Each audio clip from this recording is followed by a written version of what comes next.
Ladies and gentlemen, welcome back to my channel. It's EKB TV.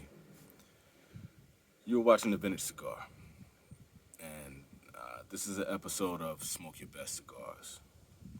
So to get started on this, I'm gonna let you guys know that you're gonna have to go on a walk with me right now. Got a story to tell.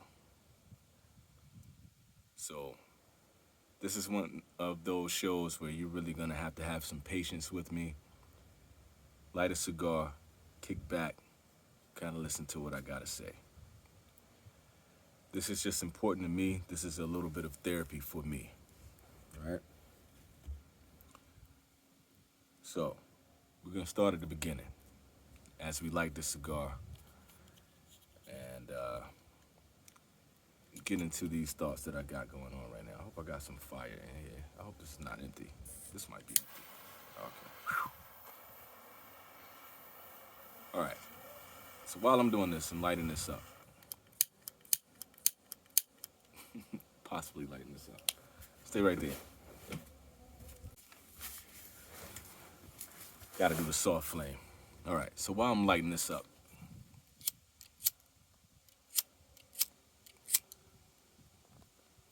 this is gonna make sense. So,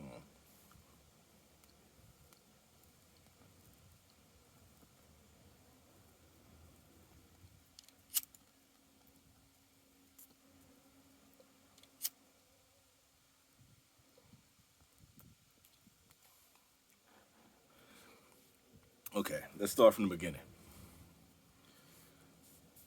In the early 80s, I lived in North Carolina. I had just moved from Virginia to North Carolina. It was just my mother, my brother, and me. We moved into an apartment complex that I lived in for the majority of my childhood.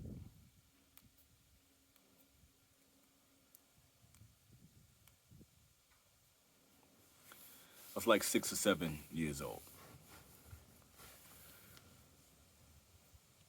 This is when, you're making new friends, you're in a new school, you're getting readapted. I left my cousin's house. I'm kind of on my own. And some of the kids from my school lived in the neighborhood.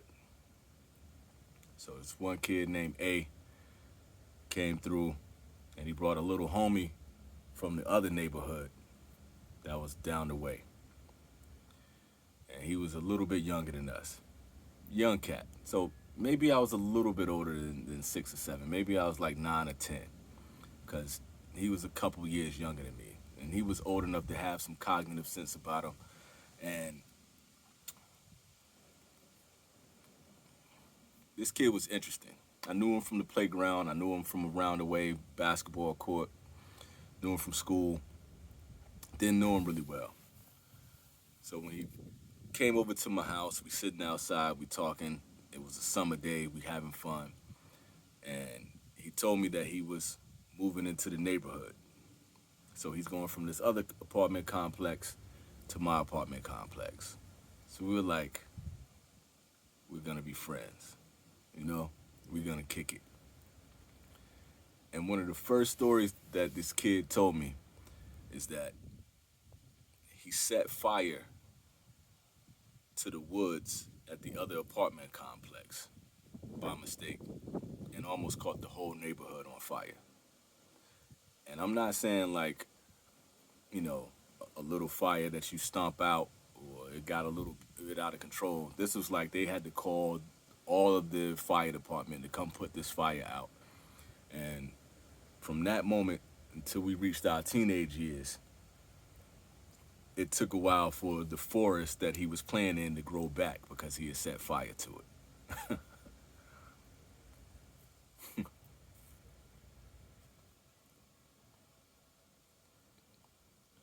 So this is my man Money.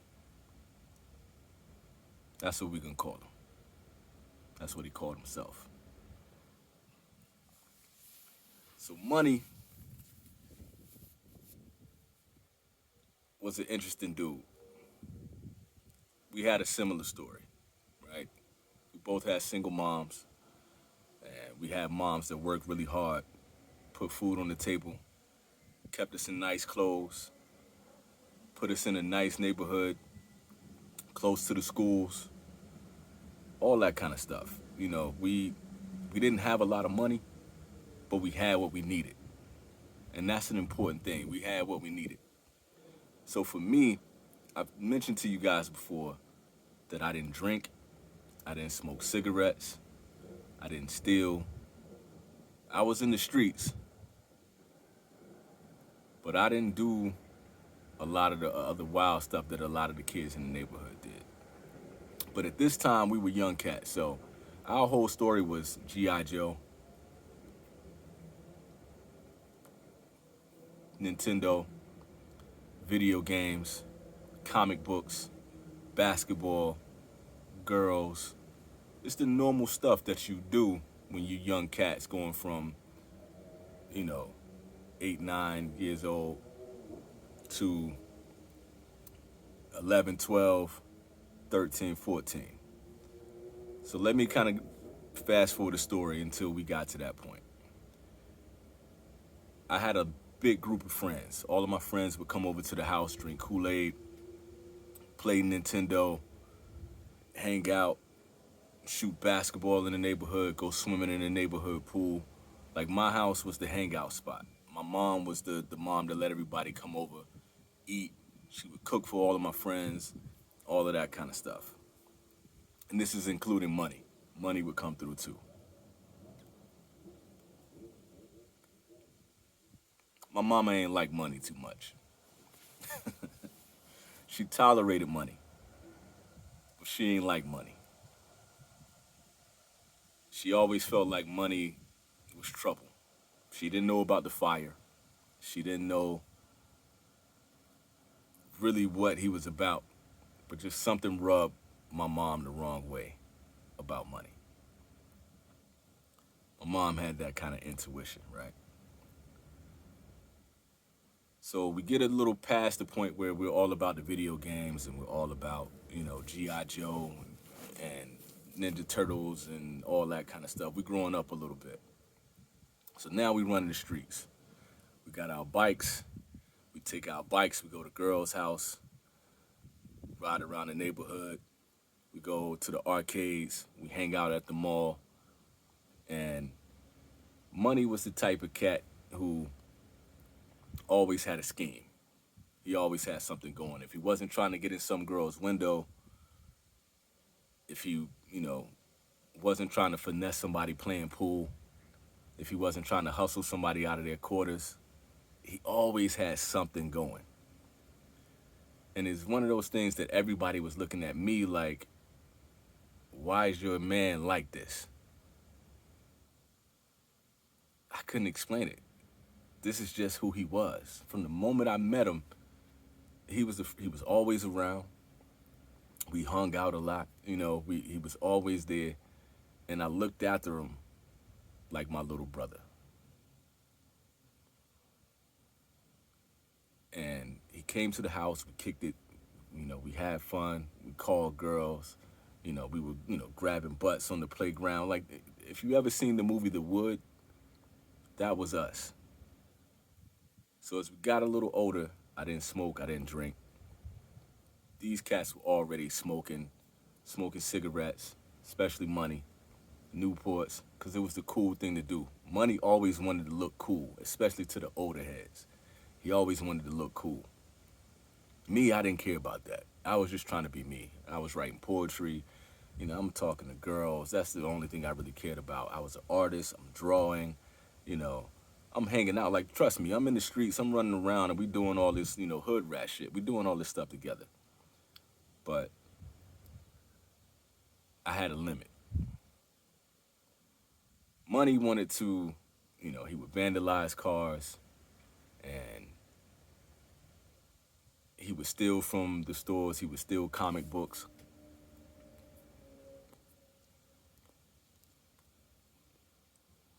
He stole his cigarettes. He stole his beer. He stole his Boone's Farm, Fuzzy Navel, and Thunderbird, all that kind of stuff from the grocery store. He stole sunglasses. He stole clothes. Like this, he did it because he liked the thrill. He liked the excitement of just pushing the envelope.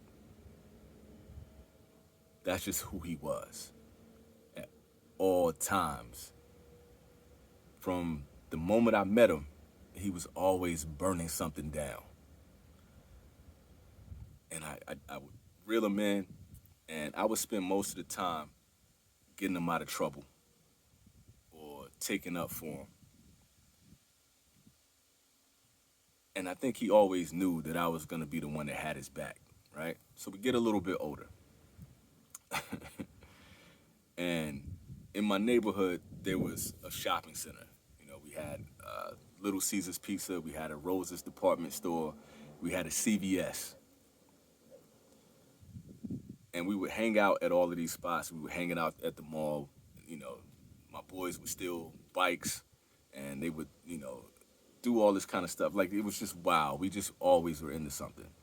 We would go to his mom's house, and we would sit there. We would roll up weed, and we would smoke, and they would drink. I did smoke weed. I do want to add that in. Came a little bit later, but I did smoke weed.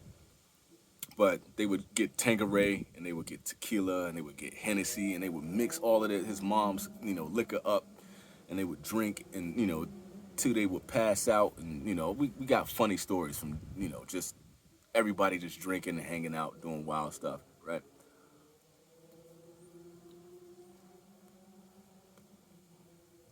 Mind you, he was like 12, 13 years old when this was happening. I'm like 14, 15, maybe going on 16. And one day we take the bikes and we go to the CVS. And when they would see us come in the stores, especially being young black kids, but it was really a mixed group. We were a diverse group. We had an Indian cat to hang out with us. We had some white kids. We had girls. Like, we had a crew in this neighborhood. Older, younger, it was just a rainbow coalition of just badass kids in this neighborhood. Anyway, he goes into the CVS and he gets caught stealing sunglasses. But Money was an AG student. He was one of the smartest human beings I've ever met on this planet. And I'm not saying that to be an exaggeration. AG was academically gifted. He was trouble in school, but he was brilliant, right?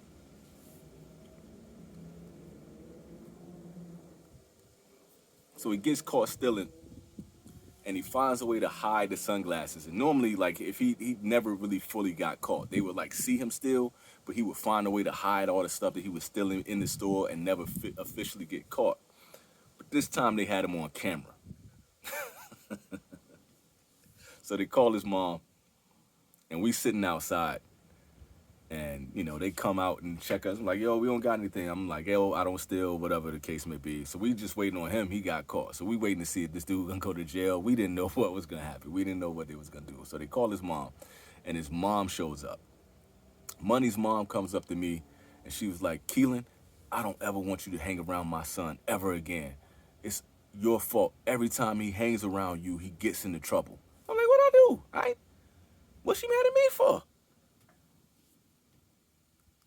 She was like, you come to my house, you drink all my liquor, and you steal from me, and you do. I'm like, I've never, what? I didn't know where it was coming from. I didn't know why she came at me and why she didn't like me. She didn't like me the same way my mom didn't like Money, right? I never understood why. I didn't steal. I didn't drink. I never hurt anybody. I didn't know where this came from. So we fast forward a few more years. We get some BB guns, right? We get these super realistic BB guns. One looked like a 45, one looked like a Desert Eagle, another looked like a revolver, and we running around the neighborhood with these BB guns on us. So Money goes to the football game, and he takes one of the BB guns and he puts it under the fence. And then we go through the main gate, so we we'll give him our ticket so we can go to the game. He goes and he picks up his gun, puts it in his coat, and we're sitting in the high school bleachers watching the football game. And Money takes the gun in his coat sleeve, and the whole game he's shooting all the football players in their helmet with the BB gun. So we can see it pinging off of all the football players, and they're looking over their shoulders, and nobody can figure out what the hell is happening. We're dying laughing. We think it's the funniest shit in the world. Just delinquent ass kids doing wild shit, right? So we leave the football game. My neighborhood that we lived in was right across the street from my high school.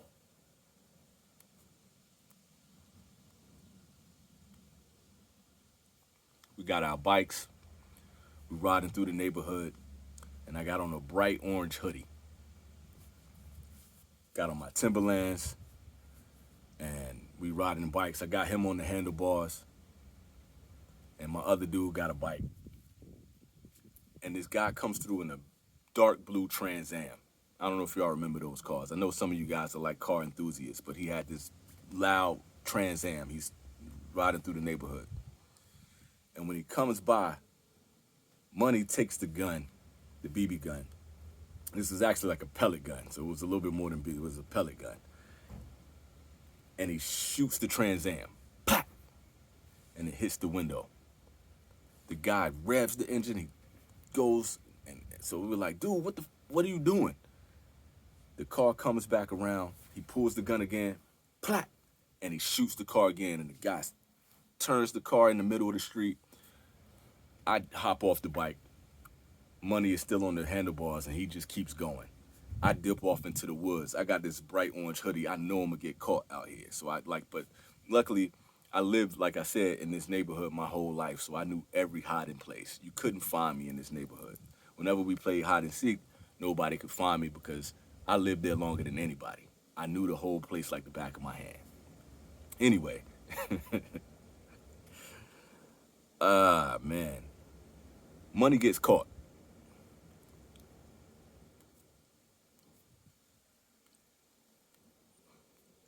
Whoever the guy was in the Trans Am goes to like a payphone and calls the police. They didn't find me. They didn't find my homeboy, but they found Money. So me and my homeboy sneak out of the woods, and we meet up with each other, and we laughing about it that, we were like, yo, what happened to Money? Where did Money go? We didn't see him. We go back to my apartment. We turn on the Super Nintendo. We sit there, and we're playing the video game. We're having a great time. We get a knock on the door. Knock on the door, and it's the police. First of all, how did the police find out where I live? They didn't catch me. Nobody saw me. They didn't catch my homeboy. Come to find out, Money snitched on us when he got in trouble. And apparently this is an ongoing thing. And this is why his mom couldn't stand me, because whenever he got in trouble, Money blamed me. Now, if anybody know the code in the streets is you don't snitch. Now, we got the whole don't snitch thing, right? Everybody's like talking about, stop snitching, don't snitch. I think this is the stupidest thing in black and hip hop culture. I'm not saying you go out and snitch on people or whatever the code must be. But if you running with a crew, that don't snitch thing came from you don't snitch on your homeboys. You don't snitch on your team. Now, if somebody come through and murder your crew or shoot your mom or doing a drive-by in your neighborhood, whatever the case may be, that motherfucker tried to kill us. He ain't with us. Or we gonna retaliate, we gonna try to get them back. But there's somebody like hurting old ladies or, robbing, the candy lady or whatever the case may be. You don't go to the police, but you find a way like, yo, that motherfucker, we gonna get that motherfucker, right? But you definitely don't snitch on your peoples. Even it's to your mama. Like, I couldn't believe it. I was heartbroken. Money just snitched on me to his mom. So, like, we clowning him, he's still my boy. We clowning him or whatever. And he's like, nah, man, he snitched on y'all. They figured it out. Bullshit. Let's fast forward the story a little bit more.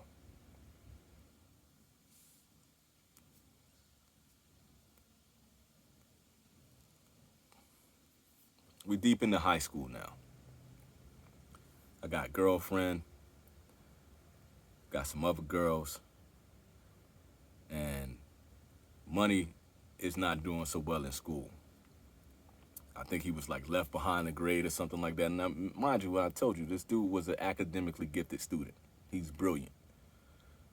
But he always had some kind of hustle going. He was in alternative schools because he's always doing something. He's always like getting in some kind of trouble. He was, he talked shit. And usually when he talked shit, he would come to me because I was a martial artist to get him out of stuff. Everybody at school knew me as they called me, Martin Luther, Malcolm X or something, Farrakhan or something. Like they put all these names together because I was always like the community guy. I was always trying to stop the people from fighting and all the neighborhoods from fighting each other. And I was a community dude. I always trying to keep everybody and keep the peace. But I had hands. I was a martial artist. So nobody really messed with me either, right? So whenever Merce would get into beef or we in the streets, we had a scrap or something like that, he was standing behind me. Yo, get him, whatever, whatever. Like he was always, and I'm like, dude, I can't fight for you, right? I can't fight for you all the time. At some point, you're gonna have to learn to stand up on your own 2 feet and fight for yourself. He was like, nah, man, I can handle myself, whatever, whatever. So when you got the type of person that talks a lot, that talk a lot of shit, at some point in time, somebody gonna close your mouth. So in this school of mine, we always had police in the hallways because we had race riots all the time. We had these two parts of the town, East Side and Princeville, that fought on a regular basis. We would have Rocky Mount come in, and these cats would come fight on the campus. Like it was bedlam. A lot of the time, it was bedlam. So the police knew who I was, and that's a whole nother story for another day.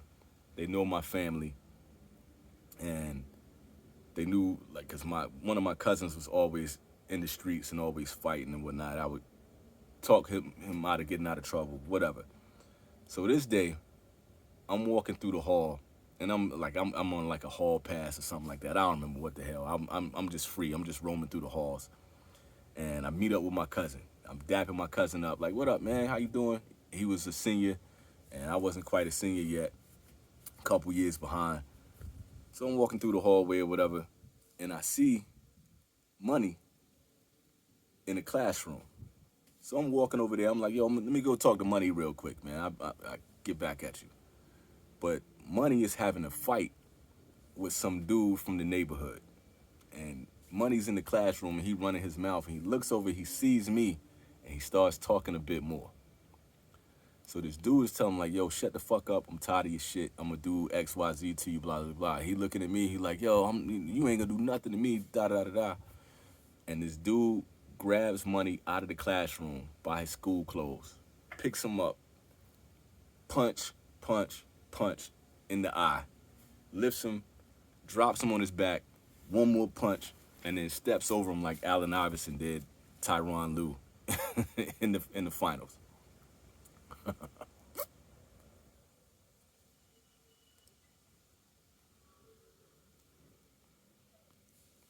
So I watch it happen. I didn't stand in to help him out. I pulled this guy out of so many fights, and I told him I wasn't gonna fight for him anymore. Long story short, they send Merce home. They send Money home. They send Money home. I knew I was gonna do that at some point in time. Anyway, they send Money home, and we leave school that day, and I grabbed my friends and I told everybody about the fight, what happened to us, and we laughing about it. So we go knock on the door. Money opened up the door, and he got on some shades, right? And he got like one lens out and the other lens in. And Money used to look a lot like Old Dirty Bastard from the Wu-Tang. So he got on these glasses, And we like, this is not long after Friday, right? So we like, yo, take your glasses off, money. And he's like, man, what y'all talking about, man? Leave me alone, stop playing. But I'm like, nah, man, you got you gotta take the shades off, money, for real. Let's see what happens. So he took the shades off. Boom. And his eye looked like this. And I don't know if y'all remember the Steve Harvey joke from way back in the day when he was talking about Mike Tyson fought Mitch Green and he beat him up in the department store and Mitch Green was talking junk and his eye started talking for him. He's so yo, money eye looked like that. So we did like Friday. We was like, damn, put your glasses back on. Like it was like his eye was it was funny, man. They whooped money. Like dude picked money up, whooped him up. But this was money all the time. Like our whole childhood, this is what the dude was. Let's fast forward a bit more. I graduate from high school. I had my daughter at 19 years old. When my daughter's mom graduated, she was 17 years old with a baby. 18, once we got out of school, we had a kid. And so my life was completely different. I didn't smoke weed anymore. Ask myself. And I had to cut when my daughter was coming. I lost all of my really good friends and I cut most of the bad friends off. And I just stayed home so I could raise my daughter and try to get a real job and try to help my mom out and try to really like establish myself and become a different person. I had to grow up. Money ain't grow up. Money was living in the hood and he was like working at Wendy's.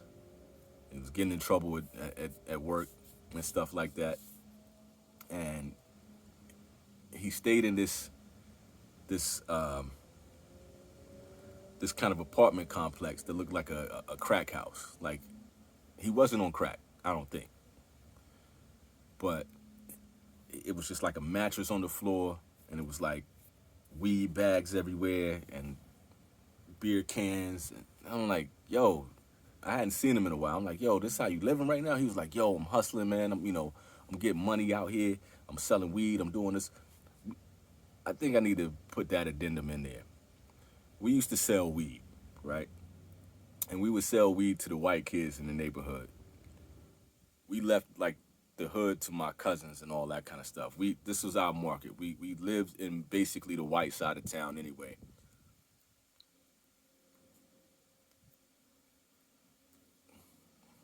And I had this moment like that was from The Wire that I always think of. We had our market cornered. And I would tell Money like, yo, if we sell, we can re-up this and we can get all this weed, we can get pounds, and we can make a whole lot of money. And Money was like, nah, I don't want to do that. I just want to show the older cats that I got weed and I got money. I ain't trying to like, build up a whole, organization. And for somebody that called themselves Money and talked about money all the time, I couldn't understand why he was trying to do it. I'm like, I'm trying to buy myself some kicks. I'm trying to save money and stack up. I'm trying to like have fresh clothes and like I can pay for school. Like I could really hustle with this money. And I was like, when I realized that he wasn't serious, I was like, I gotta leave this alone. Plus my mom found my whole stash and everything. And I was like, I gave this up. I got the baby coming. I gotta give this whole thing up. So fast forward. All right, sorry, my camera cut off on this one. Ran out of space. Anyway, so I think where I was Money was living in this little crazy spot. And for somebody that was always talking about money, man, like he didn't really know how to handle money. Didn't really know how to handle himself. So I move away out of North Carolina after seeing dude, and I couldn't believe he was living like that. And I go to live with my brother in Virginia Beach, and I meet my soon-to-be wife, and I got a whole new life. I'm a poet, I'm an artist, and I'm creative. I'm, working on my plans to go to, culinary school.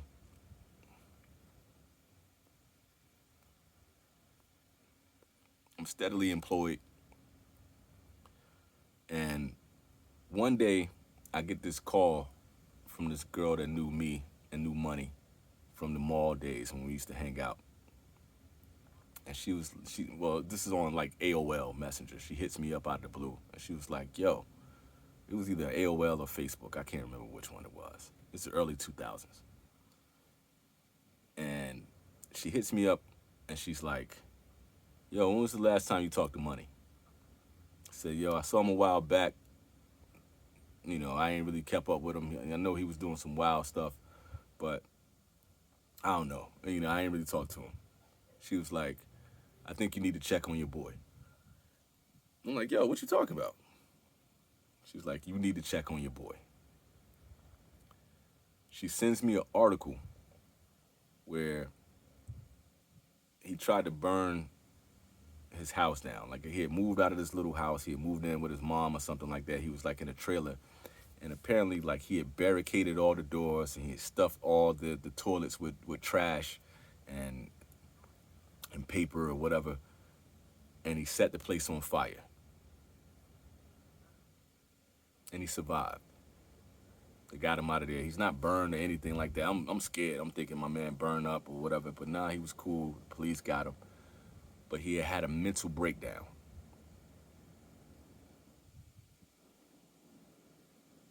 I'm like, that was strange. But years later, I'm about to get married. He comes up to Virginia. He pops up out of nowhere with some random white girl that I ain't never met before, some dude I ain't never met before. I'm like, first of all, how you even get up here, man? Because I don't think he ever really got a driver's license or anything like that. It's strange. We're in our 20s now.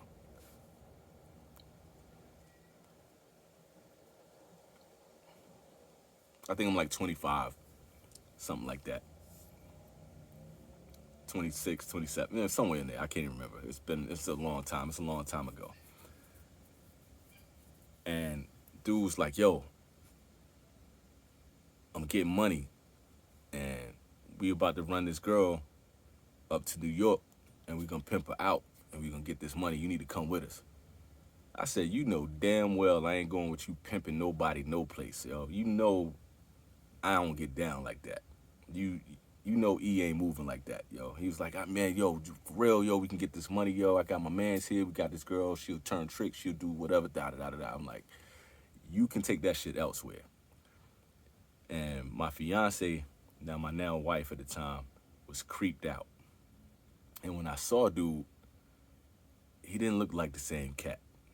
The look in his eye was different. He just looked like a different human being. And I didn't know what was going on, but it was still money. Money still doing the same stuff, but it wasn't the same money. It's kind of strange. I didn't see him again for a while. I get married. I have some kids. I become a butcher. Graduated from culinary school. Like, life is pretty good. We ain't balling, but we good. We got cars. We got places to live. We got a little baby. Life is good. So I'm working in the butcher shop one day, and I get a call. It's Money. Money like, "Yo, E, what up, man?" I'm like, "Yo, what up?" He was like, "Yo, I got a message for you, man. I got something I got to tell you." I'm like, "Yo, man, what you talking about, man? What's going on?" He was like, "Yo, I'm on the block right now. I got these rocket launchers for sale. You got to come get these rocket launchers, man. Like, yo, I'm on the streets right now. The police come and get me. I need to get these, rocket launchers off, man. Come get this money." And I'm like, "Yo, what you talking about?" I said, "Money, I'm at work right now, man." What? He was like, "Yo, hold up, man. They coming after me, man. I gotta go. Click, he's gone. Strange, right? So then all my friends from back home started to call me. It was like, yo, what's wrong with your boy Money, man? Money tripping. Money wilding out, man. I heard he was in jail. I heard he did this. I heard he did that. And like, it was just story after story after story of this dude just like doing wild shit. Trafficking, drugs, fights, you name it.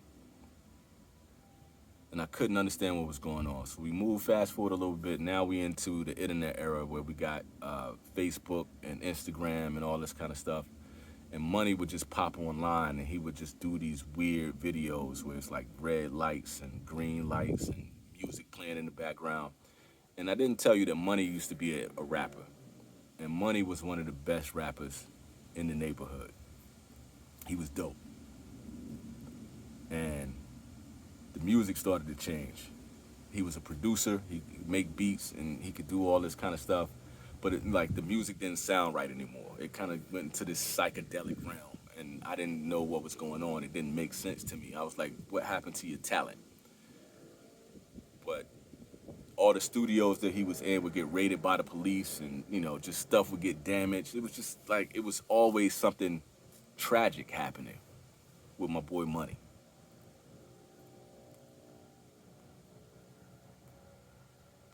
So he had an older brother that was super talented too. And his older brother would disappear. He would have these mental health spells.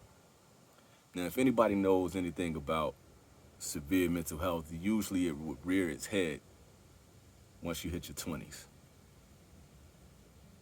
Merce was going through this too. So Merce started having these manic episodes, and he started breaking down, and he started talking really crazy. And on the internet, I found out after he was like harassing people, and people would come to me like, yo, what's wrong with your friend? Why is he acting like this? You need to go help him. And it was nothing I could do. And I watched one of his long, chaotic videos. And then he called me one day on my birthday, and he was sane. He was lucid. And we were just reminiscing about when we were kids, all the funny stuff that we used to do, talking about the girls we used to date, and, and it was just good to hear his voice as a normal human being. No rocket launchers, no pimping, no drugs, nothing crazy. It was just Money all over again. And that was the last time I had a conversation with him where he was lucid. So we go back to the internet stuff, man, and dude had another lucid moment. And he was calling his psychiatrist online. This is like on live. He's doing this. And he's asking her for a re-up on his medication. I look up the medication, and it was for schizophrenia. And then all the pieces kind of came together, and it started to make sense. Like, he was really suffering with schizophrenia. He was suffering through some severe mental illness. He's a grown man living with his mom, and his family, they never explained to me what was going on. So I remember one day, to kind of flash back a little bit, I go to their house. This is in like 99 or something like that. And I'm having a conversation with his older brother, his mother, and his stepfather. And we're sitting at their kitchen counter. And his brother had this faraway look in his eye, like he had that 1,000-yard stare. And his stepfather was like, hey, son, how you doing? How you been doing? And he was like, yo, man, I'm out here just trying to protect the women and children, God. This is what we do. And we looking at each other like, yo, what is he talking about? But the whole family just kind of shrugs it off. So his mom looks at me and he's like, Keelan, you remember when you used to, come to my house and you used to steal all my alcohol? She was like, you're such a well-adjusted young man. You got yourself together, and I'm trying to get my boys to be a lot more like you are right now. And I was like, Miss Money, I never stole from you. I don't drink. And she was like, what? Yes, you do. It's like, no, I've never had liquor in my life ever. She was like, what are you talking about? She was like, Money told me that you were always, drinking my alcohol. I looked at him and I was like, yo, man, you telling your mom that I was still in this? Like, I ain't never drink. He's like, yeah, man, I ain't want to get in trouble, whatever, whoop-de-whoop. And I remember the shock on her face when she realized who her boys were in that moment. So fast forward back to Money calling for his prescription. And this realization came in and it all made sense. And I realized that I could never help my friend. And I'm thinking, man, this dude has probably been suffering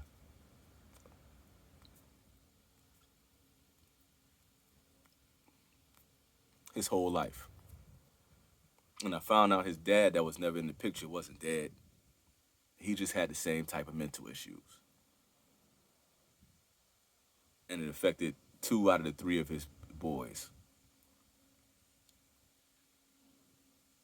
And from that moment on, I looked at mental health issues in a completely different light.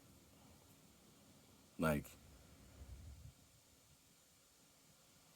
I didn't really understand it. All these years have passed. Another 10, 15 years go by to get to where we are now. I'm living in Japan, and I'm at work tonight. And one of my homeboys that I lost a long time ago, we weren't as close anymore because when I was hanging out around with Merce, my mom always told me, like, you become who you hang with. So I lost a lot of friends because I hung around with Money. And everybody thought that I was like Money. And it took me a while to gain my respect back and to gain back all of these people that I lost. And I come to find out, man, that a lot of people over time, like after I explained what was going on with this mental break that he had, I still think to this day, because he never reached his potential as an artist, as an academically gifted human being, and a dude from the hood, that and the genetics just caused his mind to break. So a lot of my friends forgave me. So today, while I'm at work, one of those friends sends me an article from the newspaper, online newspaper, of course.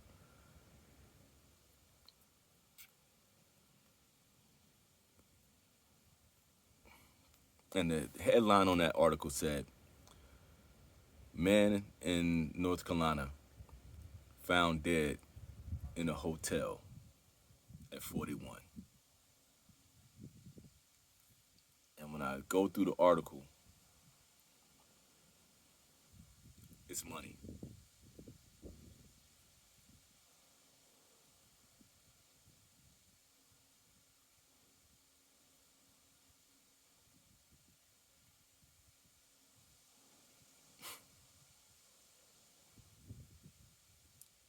Normally, if it was any other of my friends,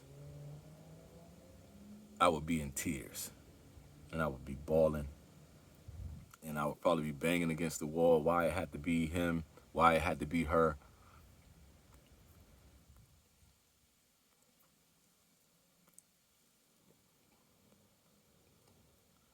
They're too young, they're gone too soon.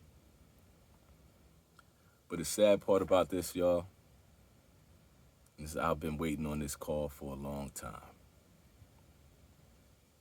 I knew it was coming. Now, don't get me wrong, I'm still hurt. Like, it's like, to be off of this planet after 40 years of life, it's crazy.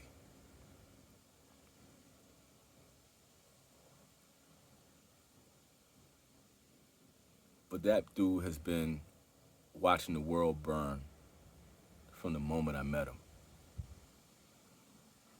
And it's only so much fire you can play with until you get burned yourself. Now, this article says that they still don't know what happened to him. They let his family know, and my boy let me know, but they don't know what the cause of death was. They didn't say that it was other people. They didn't say there was any paraphernalia or anything like that found in the hotel. It's just, my little man is dead. And I don't know why. And honestly, it could be a myriad of things.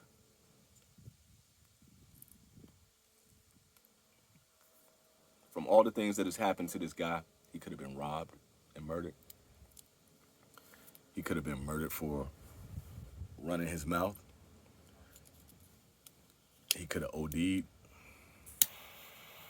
could have been messing with some chick that he was trying to pimp, and another pimp got to him. He could have had a heart attack. He could have committed, and got himself out of here. I honestly don't know. And for a 41-year-old man to have that many ways that he could be gone is crazy. And it's just like, I'm looking at mortality in a completely different way. In about 3 days, I turned 43 years old. And that's some stuff to find out. I don't know how many more days I got left. I don't know if all of this will turn gray. I don't know if I'll be able to watch my kids grow. I know tomorrow is not promised. But I just can't see myself going out like that. And I hate that I could see him going out like that.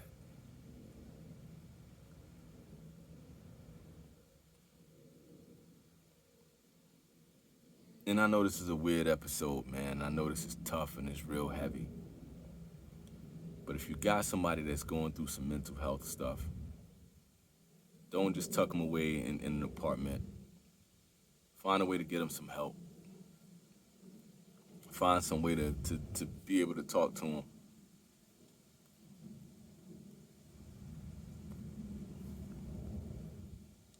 I tried to save that man many times. Like, I literally saved his life many times. From guns to getting beat up, from going to jail, from doing some reckless stunt where I would like pull him off of a bike or pull him, like, get him out of the street. I think I've done just about everything you could think of to save this man. But I couldn't save him. I barely saved myself. Growing up in the hood is dangerous. Growing up black in America is dangerous. But doing all that on top of having mental health issues and just having a death wish your whole life, how do you save a human being like that? It's nearly impossible.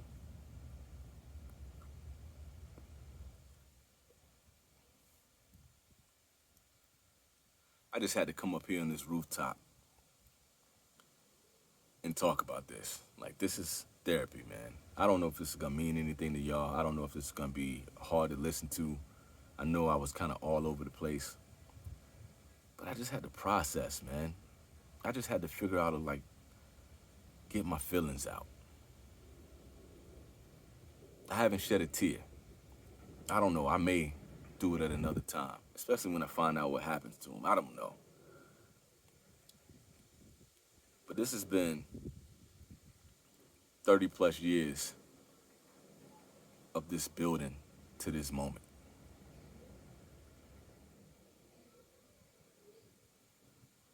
I don't know, man. The only thing that's really helped right now is just talking to this camera and talking to y'all and smoking this cigar. And I still feel like it's not enough. I guess the moral to this story is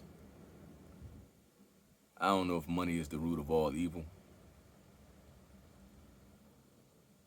but it's what you do with that money and not letting the money control you. That could be the thing that can save your life or take your life. Anyway, I'm gonna finish the rest of this patina. I want y'all to be safe out there. I'm gonna smoke this cigar and just stare off into the ocean in Japan and collect these thoughts. Y'all be safe. Protect your mind. Protect your heart. Protect your friends. Protect yourself. If you need help, get help. If you need me, contact me. But y'all be safe. Be with peace. Keep smoking. Rest in peace to my man Money. I'm glad you can finally rest, dude, because you never had peace for as long as I've known you. You got it now, bro. You got it, Money. Y'all be good. EKB, I'm out.